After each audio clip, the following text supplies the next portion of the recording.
इससे पहले micro economics में आपके 3 लेक्चर हो चुके हैं और जो लेक्चर नंबर 3 था तो उसमें जो टॉपिक कराए गए जैसे कि आपका सीमांत उपयोगिता हो गया, इसी प्रकार से सम सीमांत उपयोगिता हो गया, उन चीज़ों में कुछ छोटे मोटे टॉपिक बाकी रह गए थे। तो आज की क्लास की जो शुरुआत होगी वो उन बाकी टॉपिक के साथ होगी और फिर इसी के साथ हम लोग आगे बढ़ जाएंगे कंज्यूमर बिहेवियर की एक्चुअल जो थ्योरी है। चलिए शुरू करते हैं आज की क्लास और फिर से क्लास नंबर 3 को एक रिकैप करेंगे। चीज़ें आपको फिर से एक बार याद आएंगी जो जो चीज़ें आपको पढ़ना था, और शुरुआत इसकी करेंगे कि जो एक उपभोक्ता होता है, अब अगर आप समझें तो असल में यहाँ से आपके कंज्यूमर बिहेवियर के क्लास की शुरुआत हो चुकी है। तो एक उपभोक्ता की जो आय होगी उसे वो जो है विभिन्न वस्तुओं और सेवाओं पे किस प्रकार से खर्च करेगा या फिर खर्च करना चाहिए जिससे कि उपभोक्ता को मैक्सिमम सेटिस्फैक्शन, अधिकतम संतुष्टि या अधिकतम उपयोगिता प्राप्त हो। और फिर क्या होगा, उपभोक्ता को संतुलन मिलेगा, संतुलन की स्थिति मिलेगी। ये जो क्वेश्चन था उस समय आर्थिक जगत में अर्थशास्त्रियों के सम्मुख, इसके संबंध में मुख्य रूप से हम लोगों के सामने 3 विचार देखने को मिलते हैं शुरुआत से लेकर के अब तक। पहला इसमें जो विचार आया था वो आया था कार्डिनल यूटिलिटी एनालिसिस, गणनावाचक उपयोगिता विश्लेषण।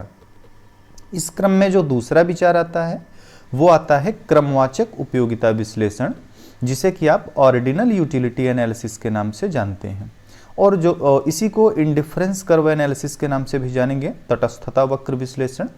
और जो तीसरा इसमें सिद्धांत आया वो आया प्रकट अधिमान विश्लेषण, जिसे कि रिवील्ड प्रेफरेंस एनालिसिस के नाम से जाना जाता है। पहले वाले में योगदान दिया प्रोफेसर मार्शल ने, दूसरे वाले में हिक्स तथा सैमुअल्सन ने, और हिक्स तथा एलन ने, और तीसरे वाले में सैमुअल्सन ने। तो ये 3 अलग अलग सिद्धांत देखने को मिले। किस लिए?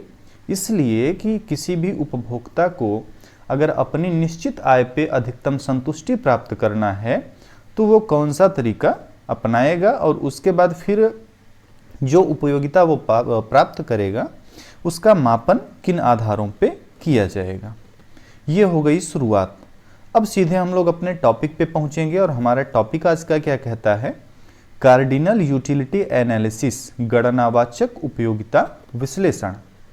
19वीं शताब्दी की बात है। एक अर्थशास्त्री थे ड्यूपिट, उसके बाद फिर गॉसेन, वालरस, कार्ल मेंजर, जेवेंस, ये जितने अर्थशास्त्री थे इन्होंने गणनावाचक उपयोगिता विश्लेषण का प्रतिपादन एडम स्मिथ, रिकार्डो व अन्य परंपरावादी अर्थशास्त्रियों के विचारों की आलोचना के बाद या आलोचना के फलस्वरूप किया था। और फिर 20वीं, ये तो शुरुआत हो गई, समय आगे बढ़ता है। 20वीं शताब्दी में जब हम लोग आए तो वहाँ पे मार्शल और पीगू ने गणनावाचक विश्लेषण को आगे विकसित किया। शुरुआत कहाँ से हुई? शुरुआत हुई वाल्डस से, कार्ल मेंजर से, ड्यूपिट से, गॉसेन से, जेवेंस से। और विकसित किसने किया? विकसित किया प्रोफेसर मार्शल ने, पीगू ने। इन्होंने गणनावाचक विश्लेषण को विकसित किया और इस विश्लेषण के अनुसार उपयोगिता को गणनावाचक या निश्चित संख्याओं जैसे कि 1, 2, 3, 4 इस प्रकार से मापा जा सकता है। गणनावाचक संख्याएं वे निश्चित संख्याएं होती हैं जिसे जोड़ा या घटाया जा सकता है। फिशर ने तो उपयोगिता के माप को व्यक्त करने के लिए यूटिल का प्रयोग किया। अब यहाँ से आपके पीजीटी लेवल का एक क्वेश्चन बन सकता है कि उपयोगिता के मापन के लिए यूटिल का प्रयोग या यूटिल शब्द का प्रयोग किस अर्थशास्त्री ने किया? तो आपका सही जवाब क्या होगा? फिशर ने किया। तो गणनावाचक उपयोगिता विश्लेषण के अनुसार ये कहा जा सकता है कि हमें 1 कप चाय से 10 यूटिल और 1 कप कॉफी से 5 यूटिल की उपयोगिता प्राप्त होती है। ये हो गया सामान्य सा सिद्धांत। इस क्रम में अब आपको देखना होता है कि टोटल यूटिलिटी क्या होती है, यानी कि कुल उपयोगिता क्या होती है। तो किसी वस्तु की विभिन्न मात्राओं के उपभोग से प्राप्त उपयोगिता की इकाइयों के जोड़ जो होंगे कुल, यानी कुल जितनी, जैसे कि किसी वस्तु है, कोई एक वस्तु है, अब उसकी विभिन्न मात्राओं को आप ले लीजिए और विभिन्न मात्राओं का उपभोग कीजिए। उपभोग से प्राप्त उपयोगिता की जो इकाइयां होगी उन सारी इकाइयों को जोड़ करके कुल उपयोगिता को मापा जा सकता है। अन्य शब्दों में अगर कहें तो कुल उपयोगिता किसी वस्तु की एक निश्चित मात्रा के उपभोग से प्राप्त संतुष्टि की माप होती है, और इसे आप लिख सकते हैं total utility for x, x वस्तु के लिए, is the function of quantity x. जितना प्रयोग कर रहे हैं बस उससे जो भी आपको जो है प्राप्त हो रहा है उपभोग या संतुष्टि, वो पूरा जो है आपका टोटल यूटिलिटी के अंतर्गत आएगा। नेक्स्ट कॉन्सेप्ट आता है सीमांत उपयोगिता क्या होती है। हालांकि लास्ट क्लासेस में हम लोगों ने इन सारे कॉन्सेप्ट को देखे थे, लेकिन यहाँ पे जो चीज़ें कुछ नए तरीके से आपको बता दिया जाए तो ये ज़्यादा बेहतर रहेगा। पहला ही पॉइंट इसमें बन के आता है कि सीमांत उपयोगिता की धारणा का विकास किसने किया। तो सीमांत उपयोगिता की धारणा का विकास किया था जेवेंस नामक अर्थशास्त्री ने, और इसे अतिरिक्त उपयोगिता भी कहा जाता है, एडिशनल यूटिलिटी। किसी वस्तु की एक अधिक या एक कम इकाई के प्रयोग करने से कुल उपयोगिता में जो परिवर्तन आता है उसे सीमांत उपयोगिता के नाम से जाना जाता है।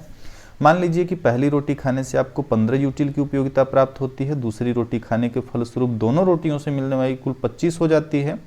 तो इसका अर्थ ये होगा कि आपने जो दूसरी रोटी खाया तो दूसरी रोटी के उपभोग से कुल उपयोगिता में 10 यूटिल की वृद्धि होती है, और सीमांत उपयोगिता दूसरी रोटी की अगर देखेंगे तो वो 10 यूटिल के बराबर होगी, क्योंकि पहली रोटी की 15 यूटिल थी। ये हो गया आपका सीमांत उपयोगिता का कॉन्सेप्ट।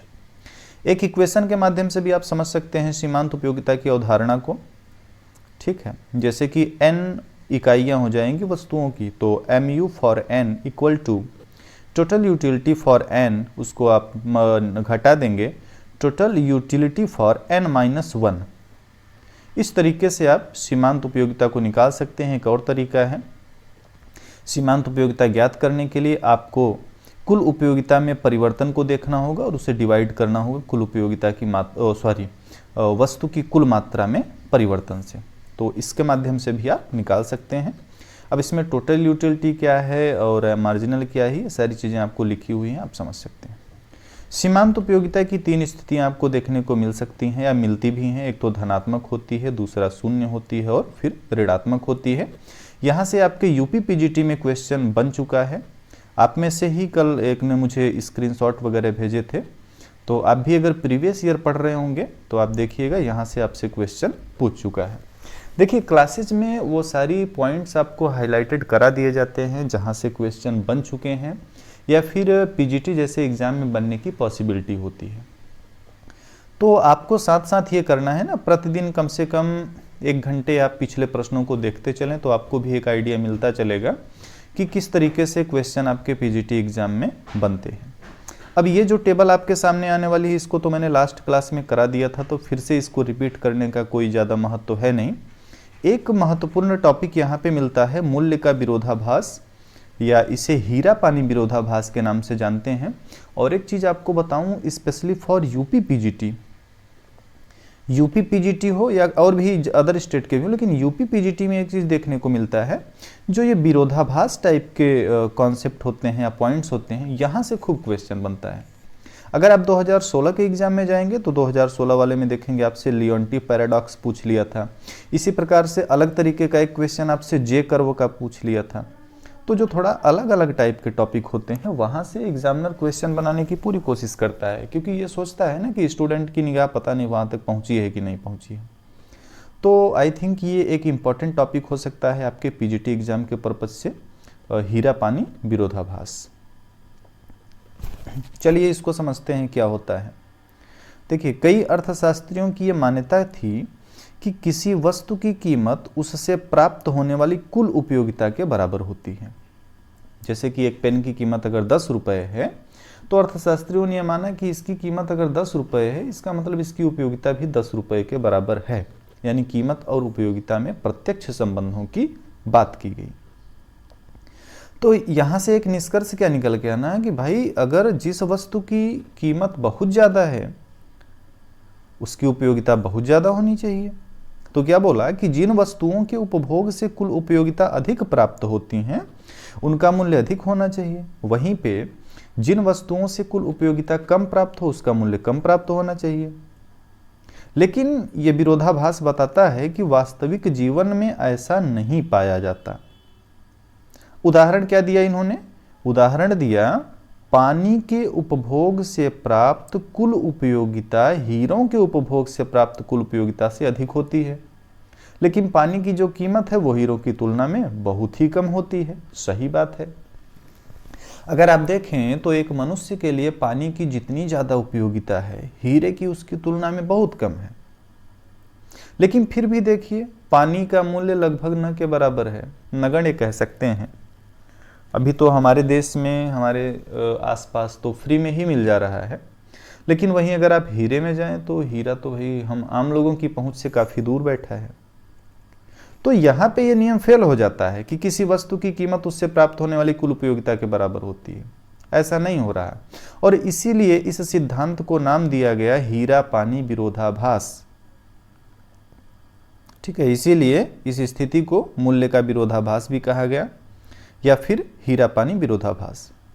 अब आपसे क्वेश्चन एक बार नेट के एग्जाम में पूछ लिया था 2014-15 के आसपास कि हीरा पानी विरोधाभास को विकसित किसने किया?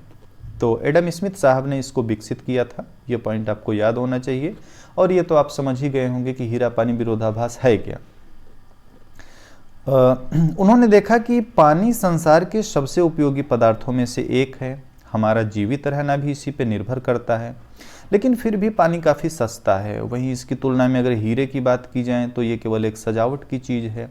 आप कह सकते हैं कि ये आभूषण वाली चीज़ है, सजावट की चीज़ है, और ये जो है काफ़ी महंगा है पानी की तुलना में, जबकि इसका व्यवहारिक महत्व भी काफ़ी कम है।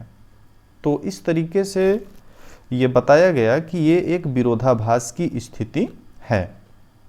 और एडम स्मिथ लेके आते हैं, जेवंस ने भी इस बारे में थोड़ा सा अपना एक्सप्लेनेशन दिया था।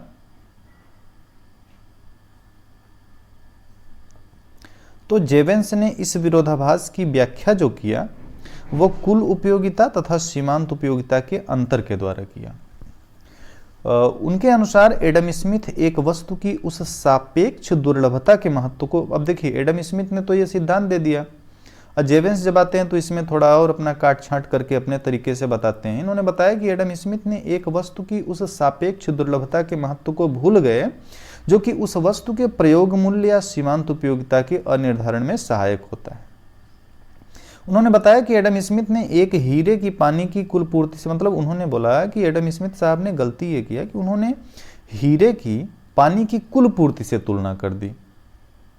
यदि वह एक हीरे के टुकड़े की सीमांत उपयोगिता की तुलना पानी की 1 गैलन की सीमांत उपयोगिता से करते, और जबकि पानी उपलब्ध न हो, तब यह विरोधाभास लुप्तया समाप्त हो जाए। एक पॉइंट यहाँ से आपको फिर क्या निकल के आता है कि एडम स्मिथ ने जो हीरा पानी विरोधाभास का सिद्धांत दिया, तो उसकी आलोचना किसने किया? उसकी आलोचना जेवंस साहब ने किया।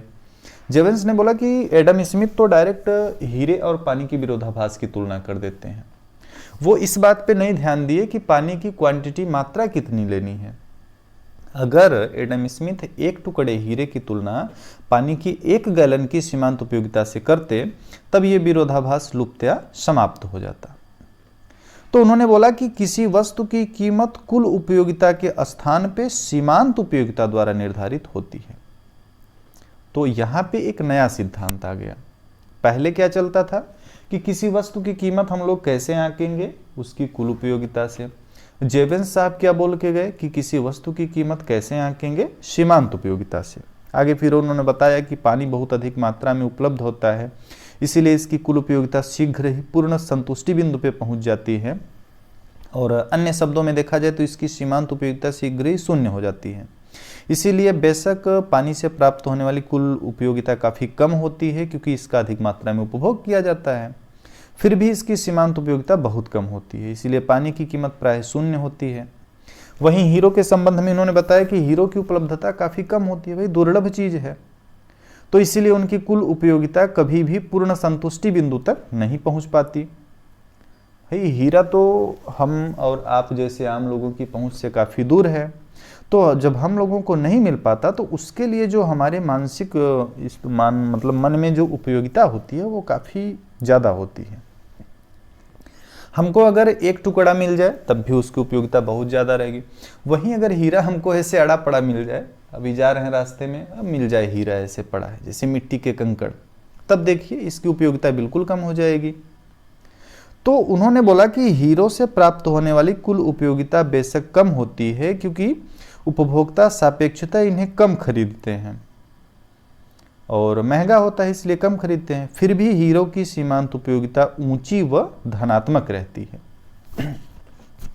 ऊंची और धनात्मक का मतलब ये हुआ, जैसे पानी का तो क्या है कि भाई आपको प्यास लगी है, आप पानी पिएंगे, एक लिमिट के बाद नहीं पिएंगे, फिर बिल्कुल नहीं पीना चाहेंगे। तो यहाँ पे तो ये पॉजिटिव थी, फिर शून्य होती है, फिर निगेटिव होती है। हीरा क्या है? हीरा आपकी पहुँच से दूर है यानी कि पॉजिटिव है। हीरा आपको मिलता जाए फिर भी शून्य तो हो ही नहीं सकता, क्योंकि हीरा भाई सबको चाहिए होता है। अभी सोच लेंगे कि ढेर सारा आपको हीरा मिल जाए तो उसको बेच के खूब पैसा वैसा कमा लेंगे। इसी प्रकार से निगेटिव तो इम्पॉसिबल ही है इसको जानना, क्योंकि ये ऐसी चीज़ है ना, काफ़ी महत्व रखता है हमारे समाज में। यही सब कारण थे कि हीरो की कीमत बहुत अधिक रहती है। तो आप लोगों ने अब समझ लिया होगा हीरा पानी विरोधाभास क्या था, एडम स्मिथ साहब ने दिया। जेवेंस आते हैं और जेवेंस ने बताया कि भाई किसी वस्तु की जो कीमत निर्धारित होगी वो टोटल यूटिलिटी से नहीं होगी, वो होगी मार्जिनल यूटिलिटी से, मार्जिनल यूटिलिटी से। तो अब हम लोग पहुंचेंगे सीमांत उपयोगिता हॉस नियम को देख लें। हालांकि लास्ट क्लास में इसको हम लोगों ने देखा था, लेकिन यहाँ थोड़ा और तरीके से देखेंगे।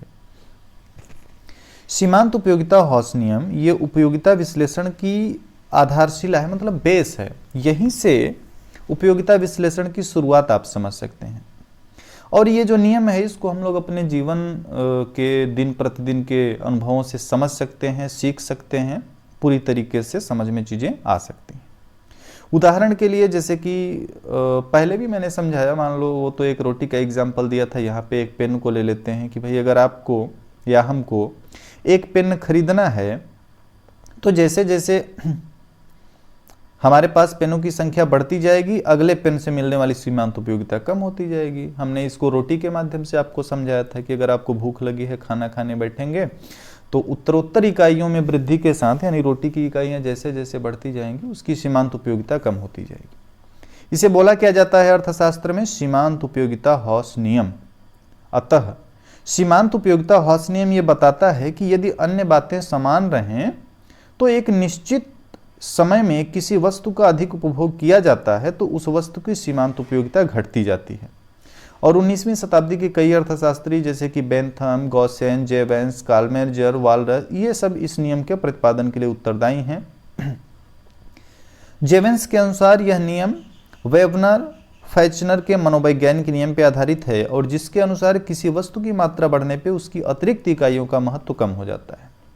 बोल्डिंग ने इस नियम को law of eventually diminishing marginal utility के नाम से जाना या बताया, और इसे गॉसेन के प्रथम नियम के नाम से भी जाना जाता है। ये प्रश्न आपसे पूछ चुका है, नेट में भी पूछ चुका है, पीजीटी में भी पूछ चुका, तो इसके लिए आप तैयार रहिएगा।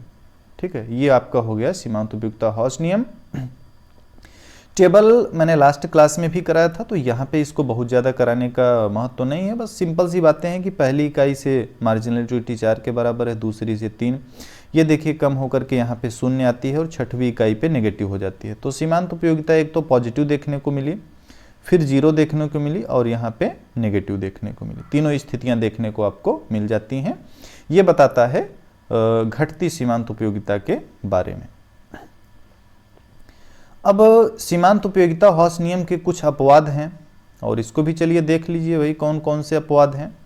तो मुख्य रूप से जो हाईलाइटेड पॉइंट है उन्हीं पे हम लोग जो है बात करेंगे। पहला इसमें है दुर्लभ और विचित्र वस्तुएं। और सामान्यतः ऐसा कहा जाता है कि दुर्लभ और विचित्र वस्तुओं के संबंध में नियम लागू नहीं होता। जो व्यक्ति पुराने दुर्लभ सिक्कों, अभी हमारी और आपकी भी ये मानसिकता होती है ना कि कुछ बहुत पुराना टाइप का सिक्का दिख जाए तो हम लोग उसे बचा करके अपने पास रख लेते हैं। तो जो व्यक्ति पुराने दुर्लभ सिक्के, डाक टिकट या दुर्लभ चित्र इन सबको एकत्र करते हैं, उनके पास इन वस्तुओं का स्टॉक जितना ज़्यादा बढ़ता जाए उतना ही उनकी सीमांत उपयोगिता बढ़ती जाती है। इसको आप देख सकते हैं ना, पुराने सिक्के इतने लोग मतलब उसको बिजनेस भी वैसे बनाए हैं।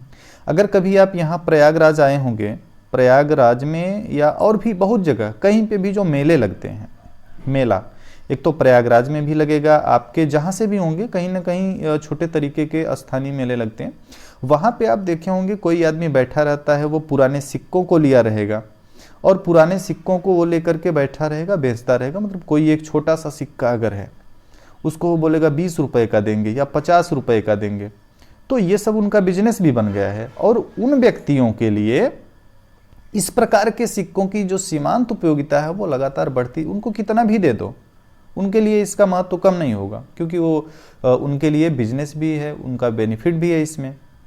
तो ये इन प्रकार के सिक्कों की अधिक मात्रा प्राप्त करना चाहते हैं, परंतु ये अपवाद बिल्कुल सच भी नहीं देखने को मिलता है, कहीं कहीं इसमें भी जो है दिक्कतें मिल जाएंगी।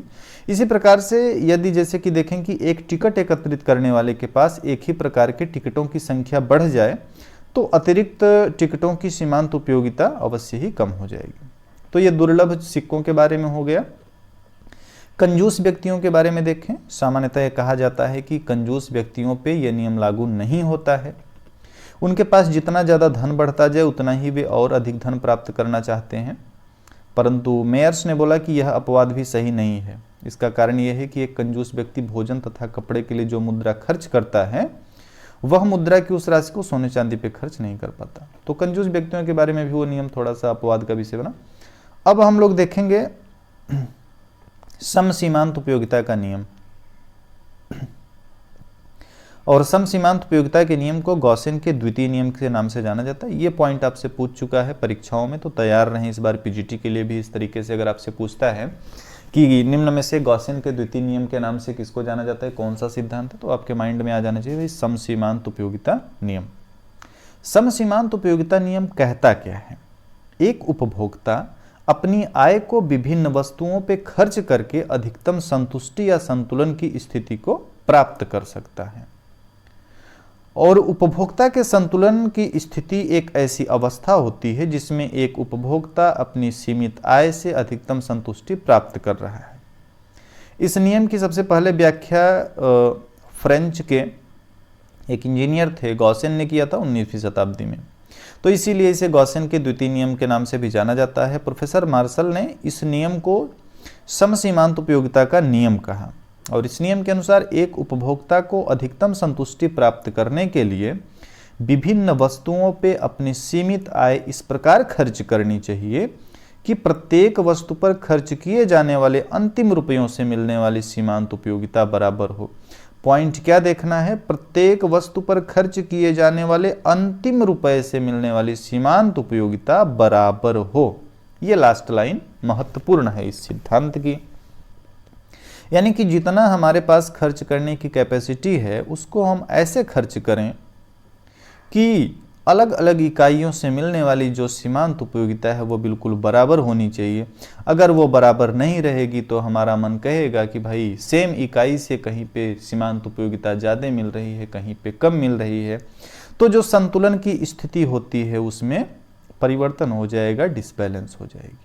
मार्शल ने बताया कि यदि किसी व्यक्ति के पास ऐसी वस्तु है जिसे वह विभिन्न प्रकार से प्रयोग कर सकता है तो वह इसका अनेकों प्रयोग में इस प्रकार वितरण करेगा कि इसकी सीमांत उपयोगिता प्रत्येक में समान हो।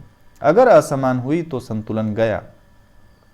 सैमुअल्सन ने इस बारे में क्या बोला कि एक उपभोक्ता उस समय अधिकतम संतुष्टि प्राप्त करता है जब सब वस्तुओं की सीमांत उपयोगिताओं तथा उनकी कीमतों का अनुपात बराबर होता है। इक्वेशन इन्होंने दे दिए कुछ, जैसे कि mu1/p1 equal to mu2/p2 equal to mu3।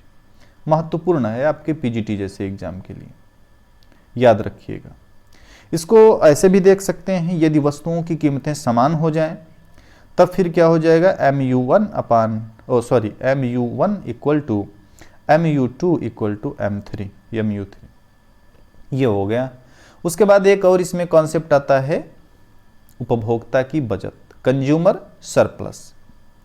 Mathematical economics में भी कंज्यूमर सरप्लस आपको करना होता है। एक कंज्यूमर सरप्लस करना होता है, आगे चलेंगे तो फिर एक प्रोड्यूसर सरप्लस करना होगा। तो होता क्या है, चलो इसको भी देख लेते हैं हम लोग। एक उपभोक्ता किसी वस्तु के लिए कीमत उसकी सीमांत उपयोगिता के बराबर देना पसंद करता है। पहले क्या चलता था, जब एडम स्मिथ का समय था वहां पे टोटल यूटिलिटी के बराबर देना पसंद करता। आजकल क्या है, जब नए सिद्धांत आ गए तो सीमांत उपयोगिता के बराबर देना पसंद करता है। ये सारे ऐसे पॉइंट हैं जो आपके माइंड में रहने चाहिए, और पीजीटी जैसे एग्जाम में यही सबसे क्वेश्चन बनते हैं, बिल्कुल छोटी छोटी बातें। तो वस्तु की कुल इकाइयों के लिए जो वह वास्तव में देता है उससे अधिक देने के लिए वह तैयार होता है। वह राशि जो कि एक उपभोक्ता किसी वस्तु के लिए देने को तैयार हो और वास्तव में वो जो दे, इन दोनों के अंतर को उपभोक्ता की बचत के नाम से जाना जाता है कंज्यूमर सरप्लस। ठीक, कंज्यूमर सरप्लस। तो ये आपका हो गया कंज्यूमर सरप्लस। एक टेबल के माध्यम से भी इसे देख सकते हैं, जैसे कि पहली इकाई में जो सीमांत उपयोगिता है एक्स वस्तु के लिए 100 है, मूल्य जो उपभोक्ता देने को तैयार है वो 10 रुपये है, तो वास्तविक कीमत यहाँ पे 4 रुपये मान लीजिए वो अदा करता है। तो उपभोक्ता की बचत कितनी हो गई, क्योंकि वो 10 रुपये देने को तैयार था, 4 रुपये देता है, दोनों का अंतर हुआ 6 रुपये। दूसरी इकाई में जाएंगे तो मूल्य कितना देने को उपभोक्ता तैयार है, 8 रुपये, वास्तविक कीमत 4 रुपये अदा करता है, और जो बचत हुई वो 4 रुपये की हुई। ऐसे आप देखेंगे अलग अलग इकाइयों के लिए इस टेबल में आपको बता दिया गया है कि किस तरीके से उपभोक्ता की बचत का कॉन्सेप्ट चलता है। अगर हम लोग 4 इकाइयों को उदाहरण लेके देखें तो टोटल यहाँ पे जो कंज्यूमर सरप्लस देखने को मिल रहा है वो 12 रुपये के बराबर मिल रहा है। पहली इकाई में 6